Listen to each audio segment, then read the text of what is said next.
পশ্চিম মেদিনীপুরের কুর্মী সমাজের ডাকা ঘাগরা ঘেরা কর্মসূচি অব্যাহত। খড়গপুরের ঘেমাশুলিতে কুর্মীদের আন্দোলনের জেরে 3 দিন ধরে অবরুদ্ধ খড়গপুর টাটানগর সেকশনের রেল চলাচল। 4 দিন ধরে অবরুদ্ধ 6 নম্বর জাতীয় সড়ক। শুক্রবারও কুর্মী সমাজের অবরোধের জেরে বাতিল করা হয়েছে প্রায় 59টি ট্রেন। ঘুর পথে চালানো হচ্ছে একাধিক দূরপাল্লার ট্রেন। যাত্রাপথ সংক্ষিপ্ত হয়েছে 8টি ট্রেনের। অন্যদিকে নিজেদের দাবি আদায় অনড় কুর্মী সমাজের মানুষরা। রাজ্যের তরফ থেকে সিআরআই জাস্টিফিকেশন যতক্ষণ না কেন্দ্রকে পাঠানো হবে ততক্ষণ এই আন্দোলন জারি থাকবে বলে জানাচ্ছেন কুর্মী আন্দোলনের নেতৃত্ব। আন্দোলনের জেরে ব্যাপক দুর্ভোগ সাধারণ মানুষের।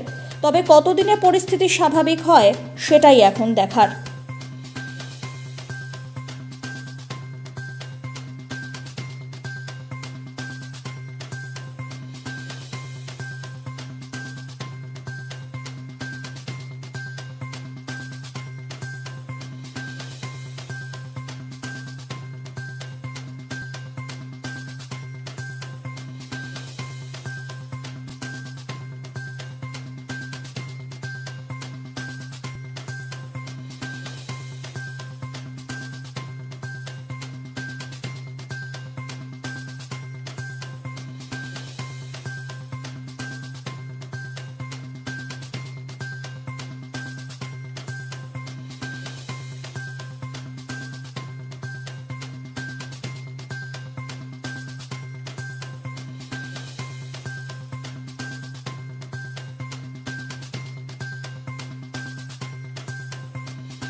হঠাৎ করে এরকম করলে তো পাবলিকের ক্ষতি হচ্ছে।